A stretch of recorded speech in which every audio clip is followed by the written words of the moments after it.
Yes, they do. But not for the reasons you're thinking about. Hey guys, thanks for swinging on by to see Kyle the Phone Guy. After watching the boy Vyyyper over here, he made a good little video about do eSIMs matter. If you're not familiar, I'll link you to the video. You can make your own get your own little information and everything like that. But I want to continue the discussion. I'm pretty sure your comments are already filled about people mentioning that you can obviously buy an unlocked iPhone straight from Apple and be carrier free. Yes, this has been true since pretty much the iPhone 4. That was the first iPhone that was available on CDMA carriers, i.e. Sprint and Verizon, essentially allowing you to have access on every carrier. Actually, it probably wasn't until about the 5 that they were able to run on all carriers, but that's a different story. Don't fact check me, I know I got it wrong, but I'm close. So the reason why eSIMs matter is not because the carriers are getting shook because they can't lock you to the network. Quite the opposite. Phones are locked to carriers for a different reason other than the SIM cards. In case you didn't know, the iPhone model you buy from a GSM carrier is actually incredibly different from the one you either buy from Apple or you buy from a CDMA carrier, i.e. Sprint and Verizon. And if you buy on Verizon, they're most likely unlocked from the gate, so you pretty much win either way if you go those two, but I digress. The GSM carriers actually have them, and even the CDMA carriers to an extent, network lock them regardless of whether or not what kind of SIM tray they take. They lock them until that device is paid in full. Now,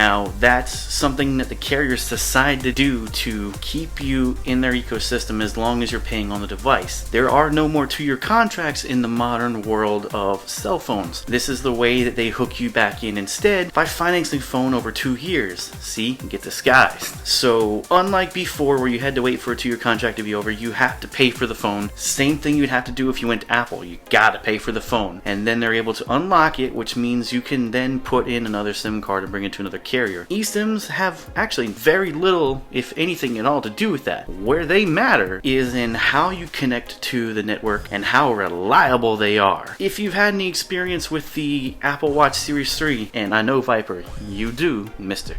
Captain of Team Apple, you. Almost every smartwatch since the Samsung Gear S3, I believe, and the Apple Watch Series 3 have used eSIMs or electronic SIMs instead of traditional SIM cards for the sake of space saving. And it works. But those have been used on devices that are meant to send text messages, stream MP3 files, and make phone calls. And there have actually been a lot of issues with people activating those eSIMs on networks already. So where I think eSIMs matter is in if these get adopted into your everyday devices, your everyday carry, your daily driver. How is that going to affect the reliability